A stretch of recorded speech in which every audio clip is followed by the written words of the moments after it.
The council chamber fell silent as Ambassador Daeho Kim walked to the center platform. He carried a single datapad in his weathered hands. Behind him, the curved walls of Station Apex stretched upward into darkness, lined with seats holding representatives from 47 different species. Some had tentacles, some had wings, others were just clouds of gas contained in special suits. All of them watched the human with various expressions of curiosity or contempt. Daeho had been doing this job for 23 years. He had stood on this platform hundreds of times, arguing for peace, proposing solutions, begging species to see reason before they started wars. Today felt different. Today, something inside him had finally broken.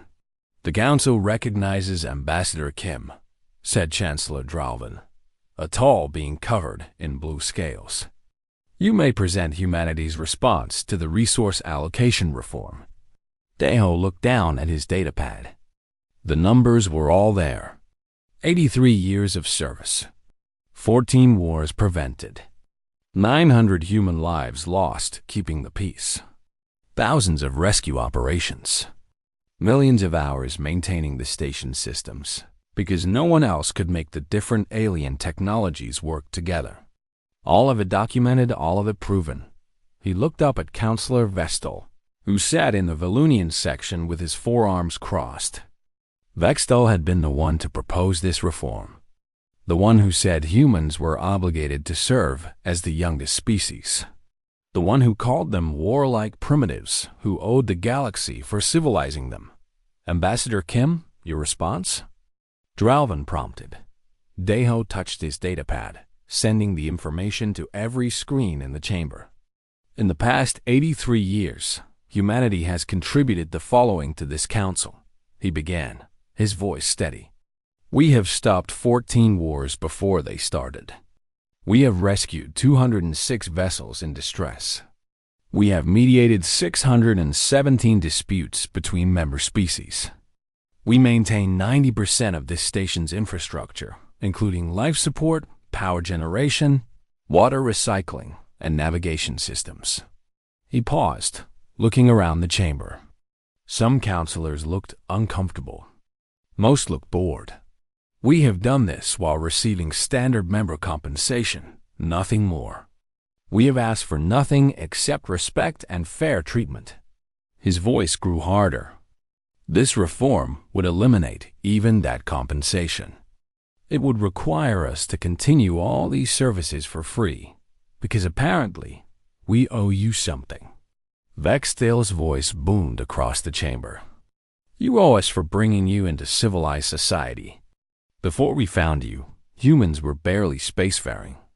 You had primitive weapons and primitive thoughts. We gave you technology. We gave you medicine. We gave you a place in the greater galaxy." Daeho smiled, but there was no warmth in it. "You gave us nothing we wouldn't have developed ourselves. You simply accelerated the timeline. And we have repaid that acceleration 1,000 times over."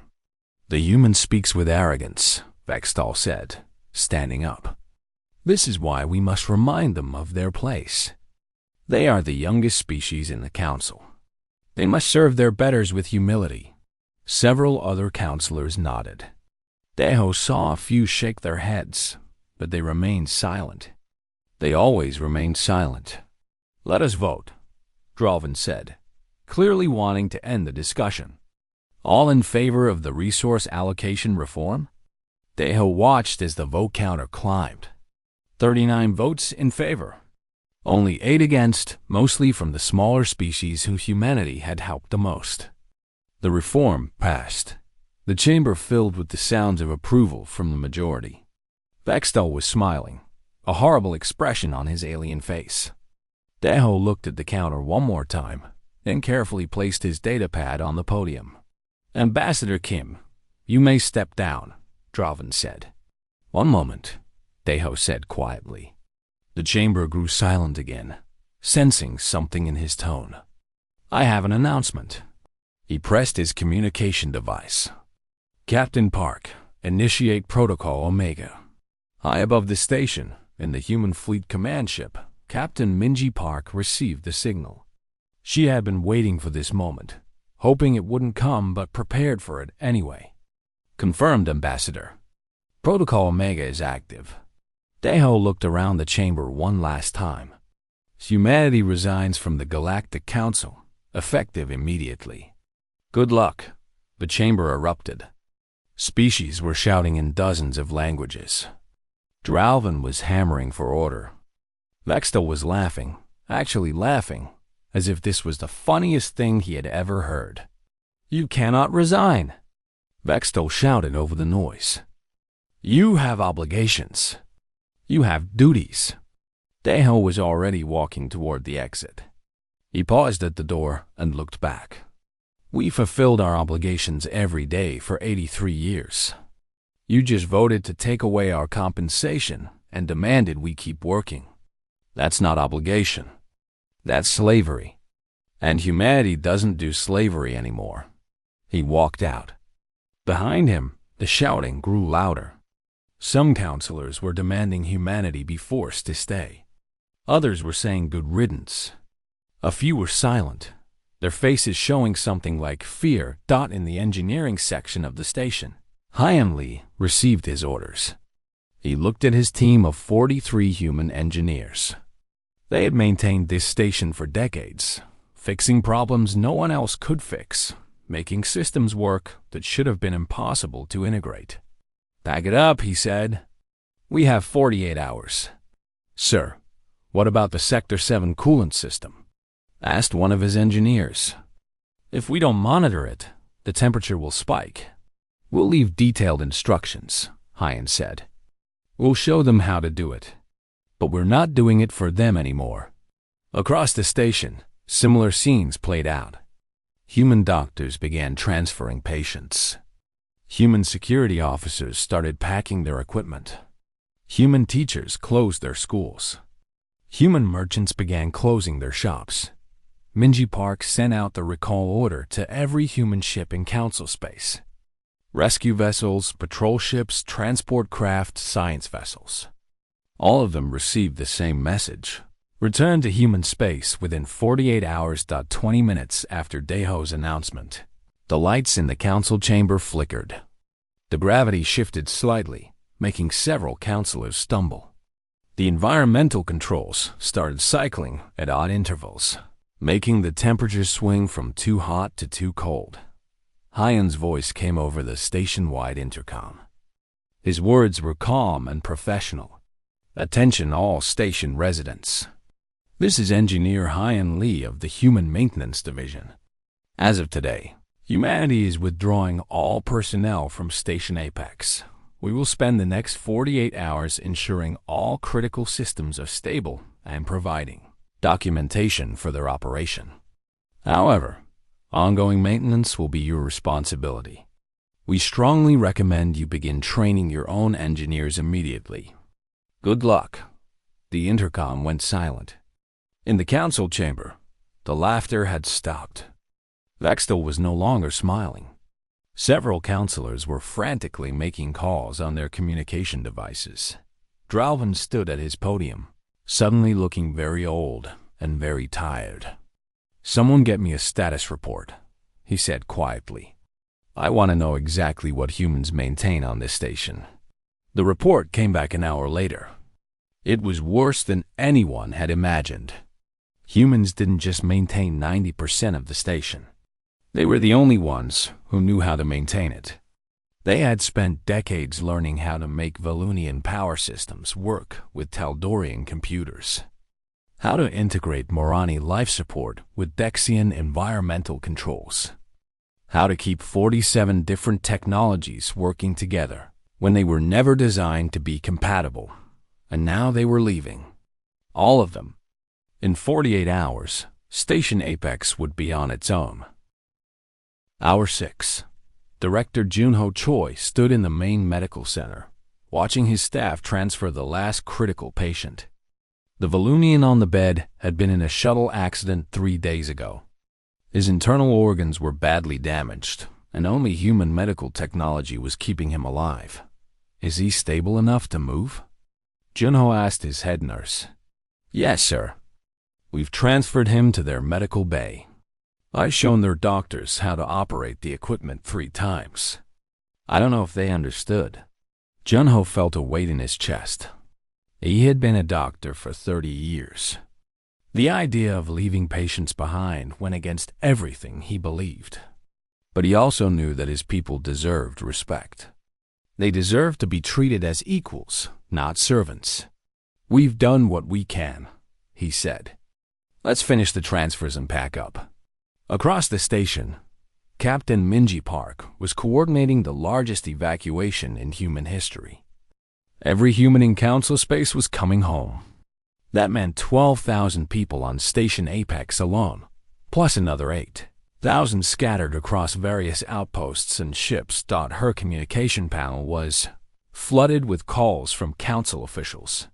She ignored most of them. A few she answered, but only to repeat the same information. Humanity was leaving. The decision was final. No negotiations would be considered. Captain, we're getting emergency calls from Sector 9, her communications officer reported. A cargo ship has suffered engine failure.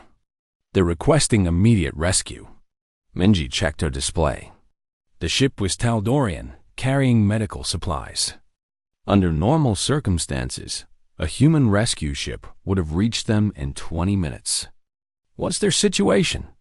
Life support is stable, but they're drifting toward an asteroid field. They'll hit it in about 4 hours. Route their distress call to the Council Emergency Response Team. Captain, the Council team is 6 hours away.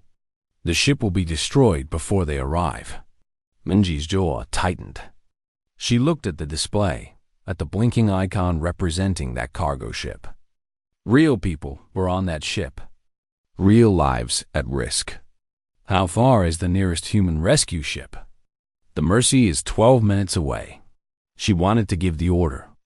Every instinct screamed at her to save those people. But she also knew that if humanity kept solving every problem, the Council would never learn. They would never change. They would keep treating humans as tools, as servants, as things to be used and discarded. Maintain course, she said, her voice hard. Send their request to Council response. That's their jurisdiction now. The communications officer looked shocked, but followed orders. Minji turned away, forcing herself not to look at that blinking icon. Hour 12. Hyam Lee was in the main power control room, surrounded by Council engineers who had been rushed to the station. He had spent the last 6 hours showing them how the power systems worked. They still didn't understand. This makes no sense, said the Valunian engineer. You have 3 different power generation systems running simultaneously. They're not compatible. That's correct, Hyan said patiently. They're not compatible. That's why we built these interface modules. He pointed to a wall of human-made equipment. These take the output from each system and convert it to a standard format that everything can use. But why are there 3 systems? Because when the station was built, no one agreed on what type of power to use. So everyone installed their own. We're the ones who made them work together. The Valunians stared at the equipment. How long did this take you to build? About 15 years. We've been improving it ever since. And we're supposed to learn how to maintain this in 48 hours? Hyan looked at him with tired eyes. You're supposed to learn that this is complicated work that deserves respect and fair compensation. Whether you learn how to maintain it is up to you. Hour 18. Ambassador Daeho Kim received a private communication from the Dexian representative, Councilor Marlin. Unlike most counselors, Marlin had always treated humans with respect. His species had been humanity's closest allies in the Council. Ambassador Kim, my government has made a decision. We are withdrawing from the Council as well. We cannot remain in an organization that treats its members with such contempt.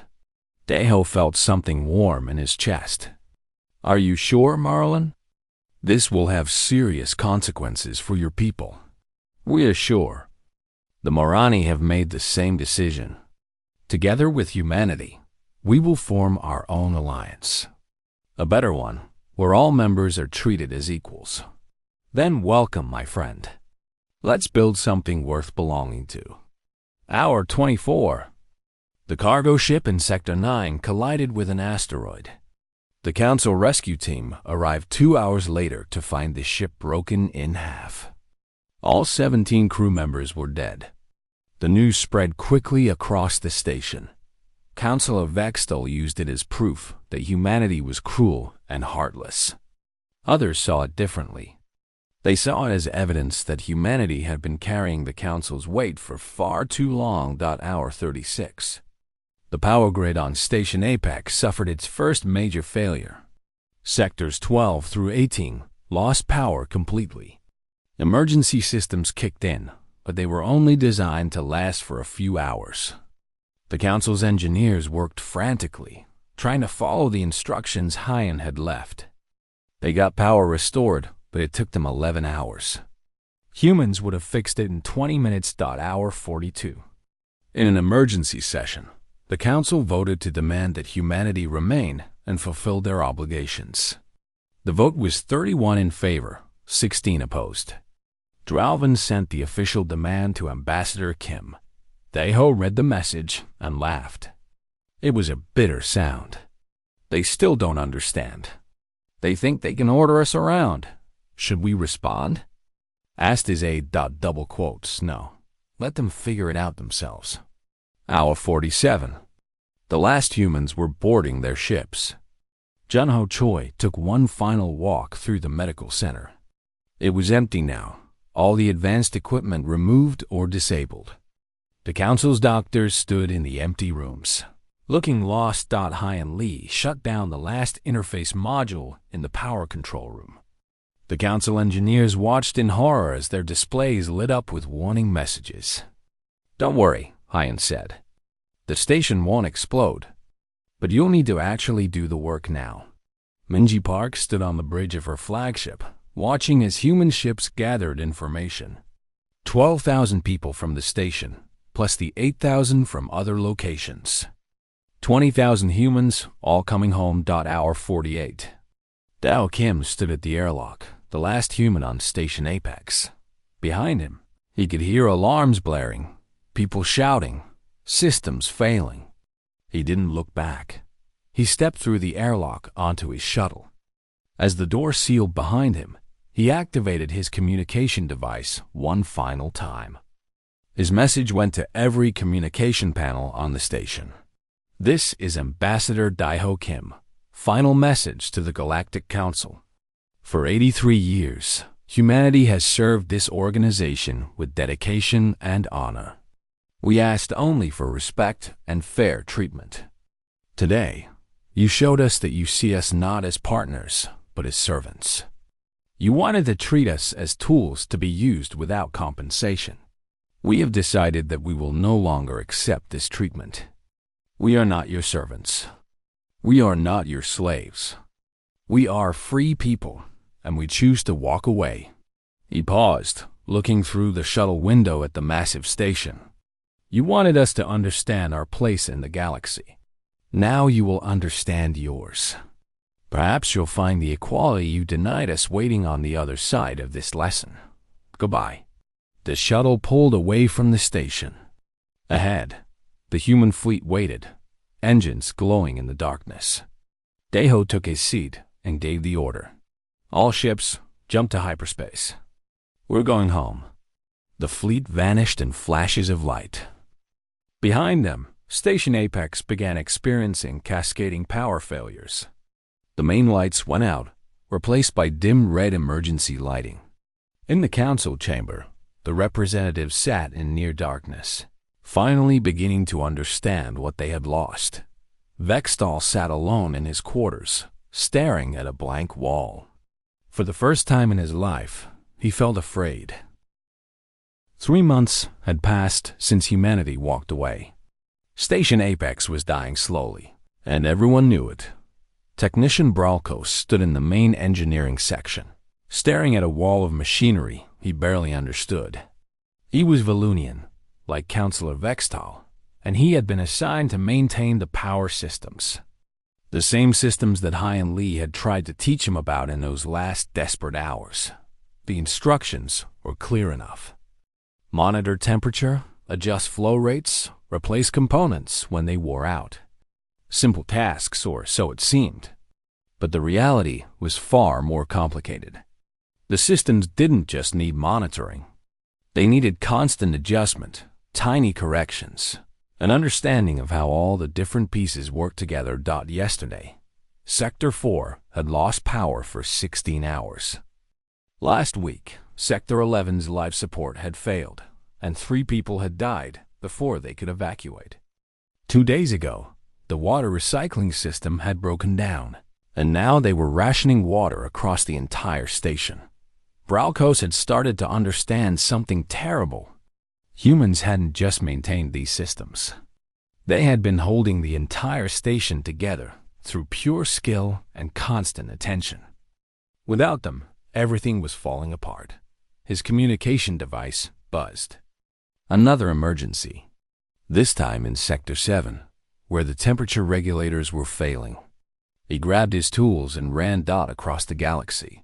On the edges of Council space, Captain Venris pursued a group of pirates. His ship was Taldorian, fast and well-armed. Under normal circumstances, he would have caught them easily. But these weren't normal circumstances. The pirates had learned that human patrol ships were gone. They had learned that the Council species didn't coordinate well, didn't share information effectively, didn't respond quickly to threats. In 3 months, pirate attacks had increased by 400%. Venris' ship was damaged from a previous fight. He needed repairs, but the nearest repair station was now run entirely by Council species.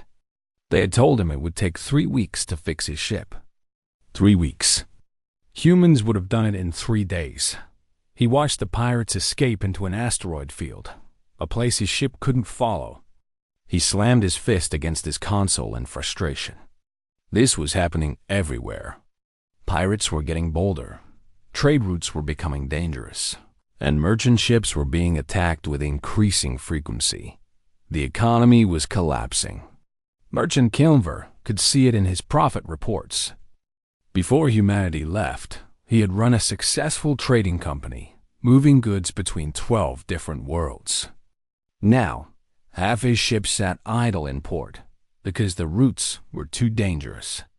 The other half charged triple for hazard pay, and even then, he couldn't find enough crews willing to risk the journey. Insurance costs had skyrocketed. Shipping times had doubled. Goods that used to be cheap and plentiful were now rare and expensive. His company was bleeding money, and he wasn't alone. Across Council space, businesses were failing. He had voted in favor of the resource allocation reform. He had thought humans were overcompensated for simple work.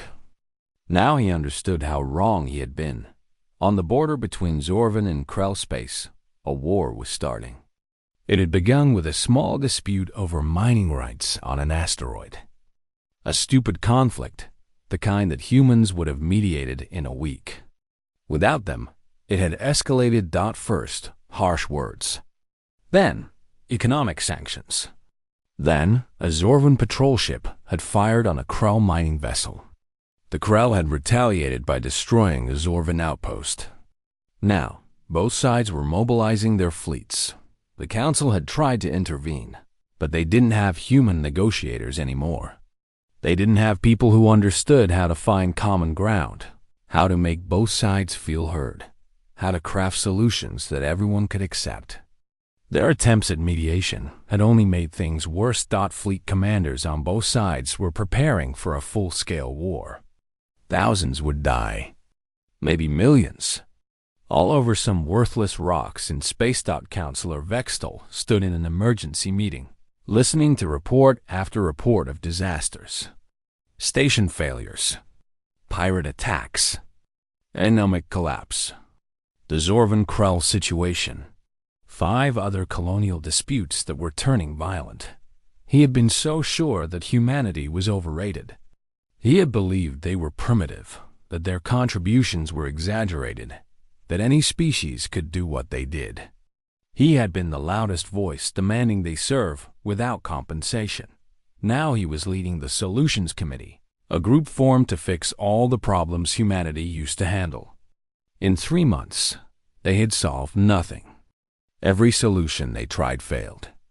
Every system they tried to repair broke down again. Every conflict they tried to mediate got worse.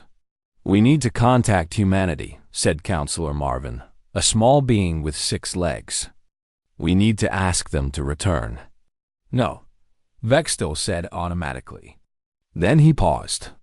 "No, they won't return. Not after what we did. Then what do we do?" Vextil had no answer. None of them did dive deep in the engineering sections of Station Apex.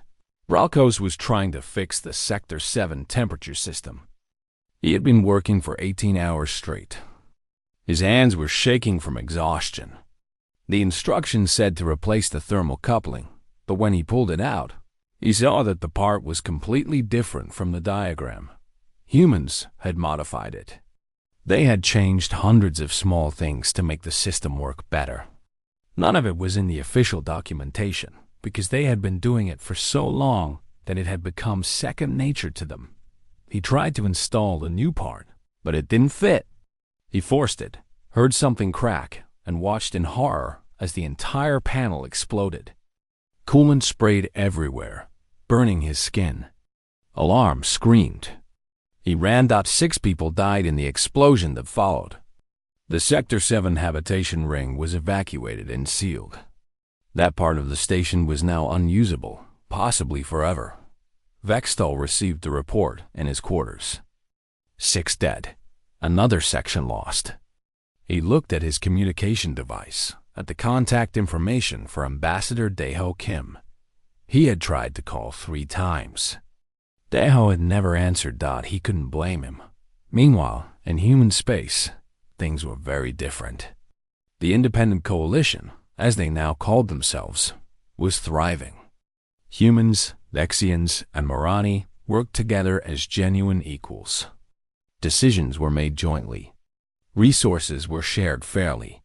No one species dominated the others. New Harmony Station, the Coalition's capital, was everything Station Apex had pretended to be. Clean, efficient, peaceful.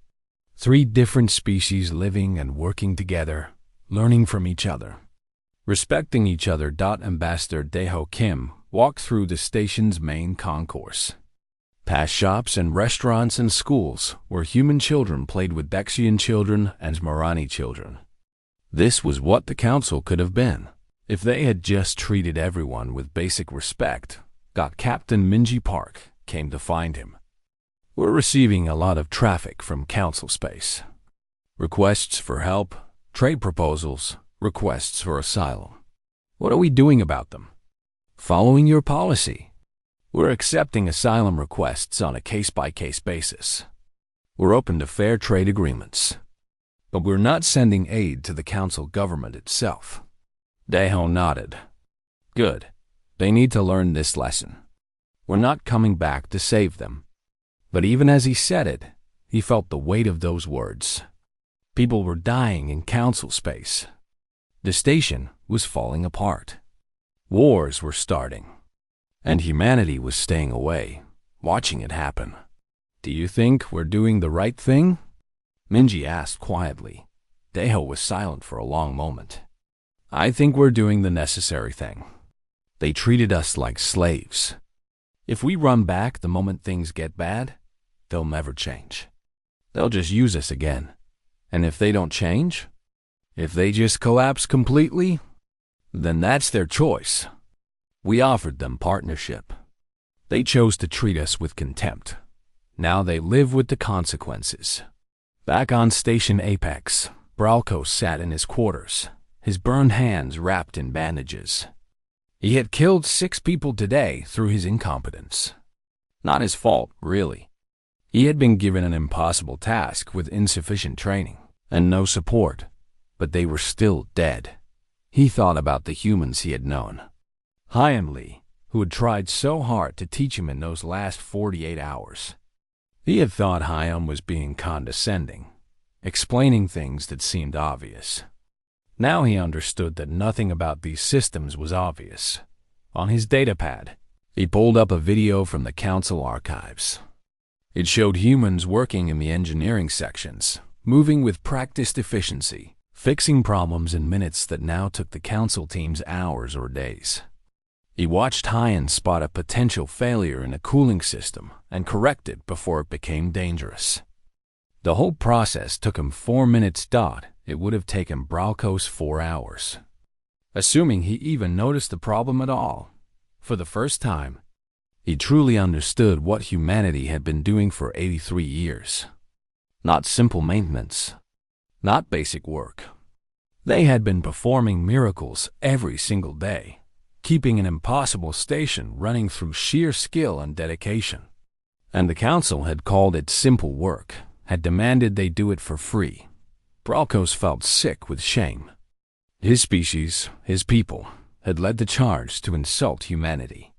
Vextel was a hero among Valunians for putting the humans in their place. Except he hadn't. He had driven away the only people keeping everyone alive. He sent a message to Vextel. It was simple. We were wrong. Tell them we're sorry. Beg them to come back. The Council delegation ship approached New Harmony Station 4 months after humanity's departure. Counselor Vestol stood at the observation window, looking at the station with mixed feelings. It was smaller than Station Apex, but somehow it looked more alive. Ships came and went in organized patterns. The docking bays were clean and well lit. Everything seemed to work perfectly. He hated it. Not because it was bad, but because it reminded him of what the Council had lost. Behind him, the other delegates were nervous. Chancellor Dralvin had stayed on Station Apex, claiming he was too busy managing the ongoing crisis. In truth, he was afraid to face humanity after what the Council had done. So the responsibility had fallen to Vextel, which felt like cruel irony. The ship docked smoothly. The airlock opened, and a human security officer waited on the other side. Young, professional, her uniform crisp and clean. She looked at the delegates with polite indifference. Counselors, welcome to New Harmony Station. Please follow me. They were led through corridors that put Station Apex to shame. Everything was clean, everything worked, and most importantly, everything was clearly designed for multiple species. Human, Dexian, and Morani crew members worked side by side, their interactions easy and friendly. Vextel noticed something else. No one looked stressed. On Station Apex, everyone was exhausted, desperate, afraid. Here, people seemed happy, productive, safe. They were brought to a conference room where President Sujin Kang waited. She was an older human woman, silver-haired and sharp-eyed. Beside her sat Ambassador Daeho Kim, who Vextel remembered very well. Also present were Captain Minji Park and Engineer Hyan Lee. Sujin gestured to the seats across from her. Please, sit. I understand you've come a long way. Vextel sat, along with the other 5 delegates. He had prepared a speech, practiced it for days. Words about mutual benefit, about the Council's importance, about humanity's duty to the greater galaxy. He opened his mouth to deliver that speech and found he couldn't. Not with Daeho staring at him with those tired, disappointed eyes. Ambassador Kim, Vextel began, his voice weaker than he intended. President Kang, we have come to discuss humanity's return to the Galactic Council. Sujin's expression didn't change. Have you? That's interesting. Why would we want to return? Vextel had prepared for this too. The Council offers significant benefits. Access to technologies, trade networks, diplomatic relationships. Humanity's withdrawal has isolated you, has it? Hyan Lee spoke up, looking at a datapad. Our trade has actually increased by 30% since we left. We're now partnered with 17 species that the Council had labeled as unaligned. Turns out they're quite friendly when you treat them with respect. Vextel felt his prepared arguments crumbling. He tried another approach. The galaxy needs order. The Council provides that order. Without human participation, that order is threatened. The galaxy needs respect, Deho said quietly. The Council didn't provide that. That's why we left. We acknowledge, Vextel said, the words tasting like ash in his mouth, that mistakes were made. The Council is prepared to offer increased compensation for human services. Services? Minji Park leaned forward. You still don't understand, do you? We're not service providers. We're not tools. We're people who deserve to be treated as equals. One of the other delegates, a Morani who had remained with the Council, spoke up. The Council is willing to grant humanity a permanent seat on the Security Committee. A significant honor. Sujin actually laughed. It wasn't a kind sound. An honor? You want us to feel honored that you're offering us a seat at the table where you make decisions. Let me tell you about honor, Counselor. Honor is treating your partners with respect from the beginning, not offering them scraps after they've walked away. Vextel felt something breaking inside him. What do you want from us? He asked, dropping the diplomatic facade. People are dying. Station Apex is falling apart. The Zorvan and Krell are going to war. Pirates are everywhere. The economy is collapsing. We need help. You need to learn to help yourselves, Hyan said. I spent 6 hours trying to teach your engineers how to maintain basic systems. They couldn't be bothered to learn because they assumed humans would always be there to do it for them. We were wrong, Vextel said, and suddenly the words were pouring out of him. We were wrong about everything. We thought you were primitive. We thought your work was simple.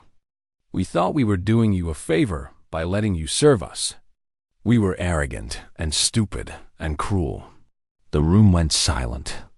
The other council delegates looked shocked. Humans didn't show much emotion, but Vextel thought he saw something soften in Deho's expression. We were wrong, Vextel repeated, quieter now. And people are paying the price for our mistakes. 6 people died yesterday in an engineering accident. The Zorvan and Krell have lost hundreds already. Merchant vessels are being destroyed by pirates every day. And it's all our fault. Before anyone could respond, an alarm sounded. A junior officer ran into the room. Captain Park, we're receiving a distress call. Council vessel under attack by pirates, Sector 12. Sector 12. That was Coalition space, right on the border. The Council ship must have fled there, trying to escape. Minji looked at Sujin. Your orders, ma'am? Sujin looked at the Council delegates. Her expression was cold. Sector 12 is Council space, not our jurisdiction. Vextel felt ice in his stomach. This was it. This was humanity showing the Council what it felt like to be abandoned, to have others refuse to help. The officer spoke again. Ma'am, they're reporting 73 crew members. The ship is a medical transport. They were carrying supplies to an outbreak on Velen Prime. Velen Prime, Vextel's homeworld. That ship was carrying medicine for his people. Captain Park, Sujin said slowly. How long to reach them? 8 minutes at full speed. Sujin was quiet for a long moment. Vextel watched her, saw the conflict on her face. She wanted to refuse. She wanted to teach the Council the same lesson they had taught humanity, the lesson about consequences and responsibility. But she was human. And humans, despite everything, couldn't just watch people die. Launch rescue ships, Sujin said. Get those people to safety, ma'am.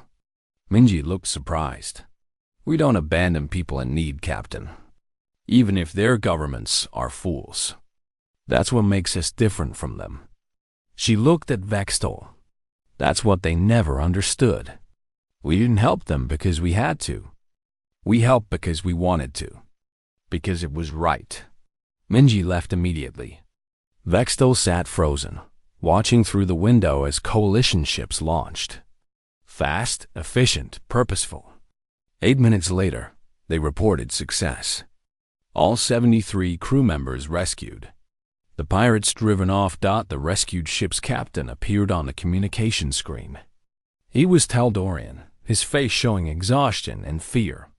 "Thank you. Thank you so much." The council response team was hours away. "You saved our lives." "You're welcome," Minji said simply. "Get your crew to safety." After the communication ended, Sujin turned back to Vextel. "Do you understand now? We didn't leave because we stopped caring. We left because you stopped respecting us.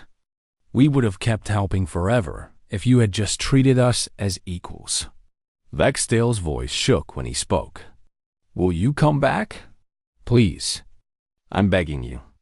Not as a counselor, as someone who's watched his civilization crumbling. We need you. We know you need us," Deho said. "That was never the question. The question is whether you're willing to change.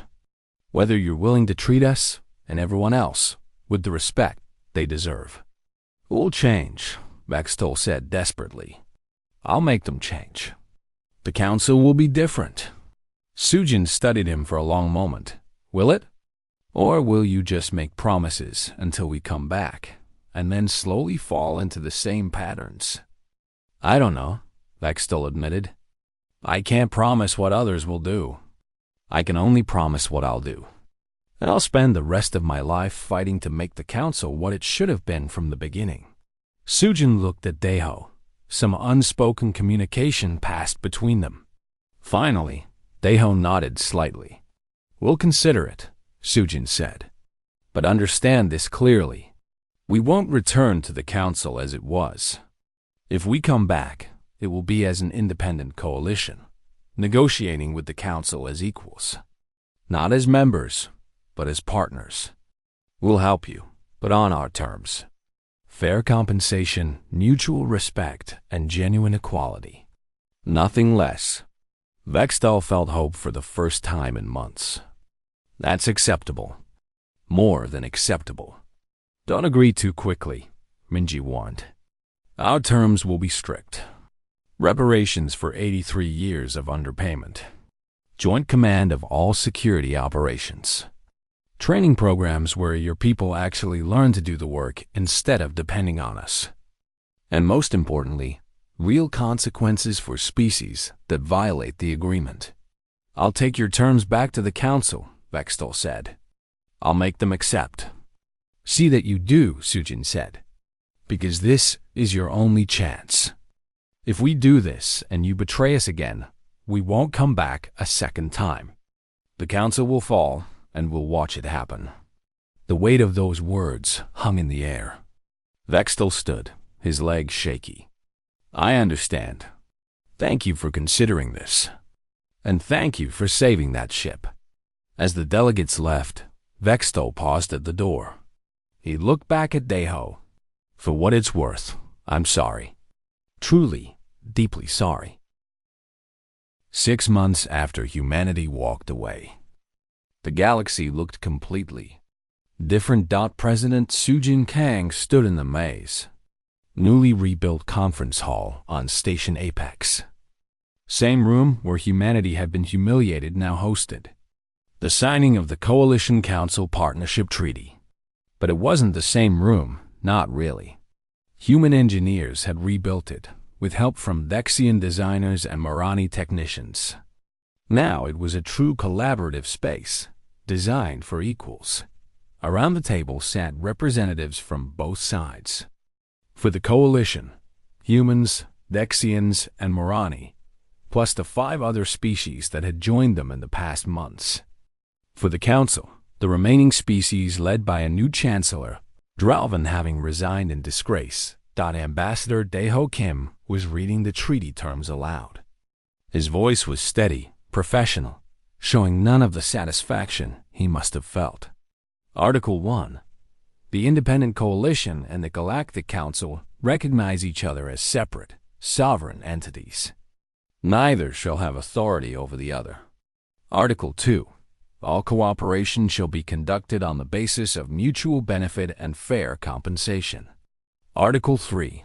The Council shall provide reparations to humanity in the amount of 12 billion credits, to be paid over 10 years, representing compensation for 83 years of undervalued service. Some of the Council representatives shifted uncomfortably. 12 billion credits was a huge amount, but they had agreed to it because the alternative was watching their civilization collapse completely. Article 4. Deho continued. Joint security operations shall be conducted under shared command, with representatives from both Coalition and Council having equal authority. Article 5. All member species of both organizations shall participate in mandatory training programs, ensuring self-sufficiency in critical areas including engineering, medicine, and conflict resolution. This was the part Sujin had insisted on. No more dependency. No more expecting humans to solve every problem. If the galaxy wanted peace and prosperity, every species needed to learn how to maintain it. Councillor Vextiel sat at the table, but not as a council representative. 6 months ago, he had resigned from his position and requested asylum in the Coalition. It had been a shocking move, but he had explained it simply. I can't fix the Council from inside. They'll never truly listen to me. But maybe, as a voice from the Coalition, I can show them a better way.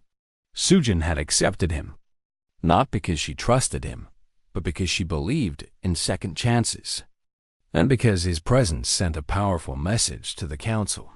Even their most vocal critic of humanity had admitted he was wrong. Article 6. Deho was nearing the end now. Any species that violates the terms of this treaty shall face immediate suspension of all cooperation, including security, engineering, medical, and economic support. Reinstatement shall require a unanimous vote from both Coalition and Council leadership. This was the teeth of the agreement, the consequence that would make everyone think twice before falling back into old patterns. Article 7. This treaty shall be reviewed annually, with both parties having the right to renegotiate terms or withdraw with 6 months' notice.